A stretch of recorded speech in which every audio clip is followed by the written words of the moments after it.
Welcome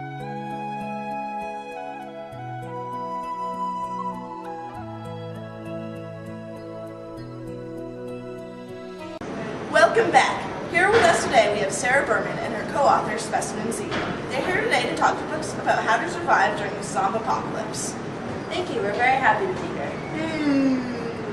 So, we're here today to talk about what's been on everybody's mind since this infestation began. How to stay alive. Oh, she's not alive anymore. Right. I mean, how to survive. That's right. That's all we're trying to do. Survive. Right. Eating is very important in order to survive. Why is it that zombies want flesh so badly? Well, that's very Well, I think we actually have a video clip to illustrate this point.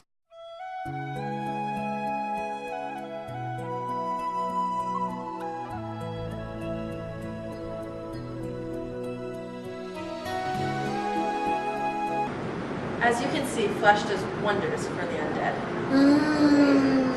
And that's something as the living that we need to be very aware of. Most will stop at almost nothing to get flesh. Often they don't even understand why they're doing it. And that's why many of the major cities became infested.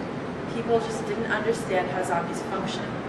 At this point, many of those cities don't exist anymore because people thought they could reason with them. And that's the truth. Most can't control their urge for flesh. That's what's so special about Specimen Z here. For the most part, she's learned to control herself. I see she still has to be kept restrained. We've had a few, not all our interviews have gone so well. Well then, back on topic. I know you have a few tips for our viewers. I'm not sure how many of our viewers are the undead. Maybe you can help us understand better. No, I think what she says is very important. We have to understand that they are just trying to survive. I think we just have different priorities. I guess some of our basic needs are the same. We all need food. Luckily, canned food stays so good for so long, and ramen, and at this point, many of those things are still available and easily accessible. So would you say that food is on the top list for survival? It's always on our minds.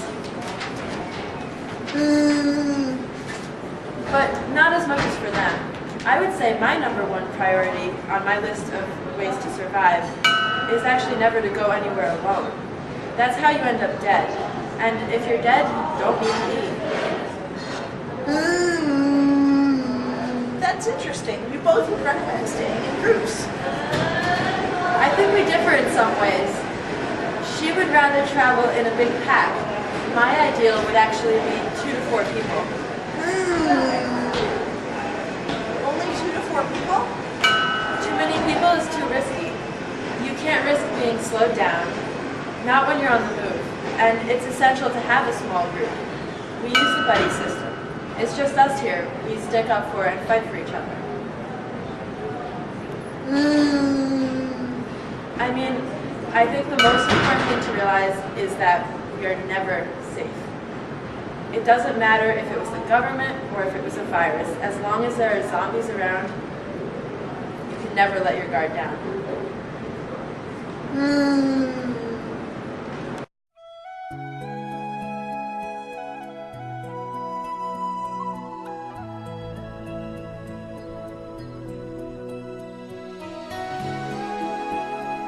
Do you ever settle down? It is essential to keep moving. It's not safe to make a permanent home anywhere. The risk of infection is just too great. We always keep our bags packed and ready to go. My motto is always be prepared. So in a second we're going to take a look at my supplies, but first I want to introduce you to Biscuit. She helps me detect when zombies are around, and when they are, Biscuit barks. She barks. Good dog. So here we have the backpack. It's really nice because it's portable. It's easy to wander through the woods or to go on a bike. You can just grab it and go if you need to leave in a hurry. I have a sleeping pad here, and we have a sleeping bag that fits nicely inside here. It's a little bit of a pain to take out, but it's in there.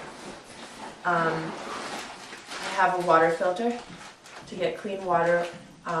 If the filter is too complicated to use, you can also just add a bit of bleach. And we also have pot for cooking. Yeah, it's just generally being able to get up and go and to be, self-sufficient wherever I am is very important. That's very interesting. Like the Energizer Bunny. Yes, exactly. It's very important for us to stay in shape. We have routines that keep us fit and ready to run. And even that may not be enough. They don't get tired, their muscles don't ache, they don't feel pain. I mean, all you can do is hope a limb falls off. True. A headshot is the only way to kill a zombie. Everything else just slows them down. So is a gun the most useful weapon? Sometimes, but the noise often attracts more. If it's a big group, it's a quick method. I personally always carry 2 weapons, just in case. Some sort of blade, an axe, a machete, just something to be able to cut or hack. It's best to get in a headshot and then cut the head off anyhow. You can never be too safe. You keep emphasizing that. You can never be too safe. Well, I've lost many friends to carelessness. So what does happen if you get bitten? Well, basically it's a death sentence. We talked about that.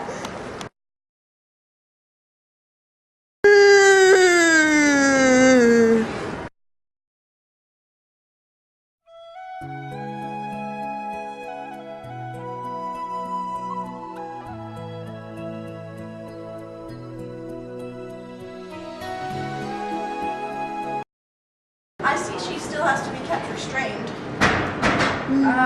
We've had a few, Oh, please don't laugh.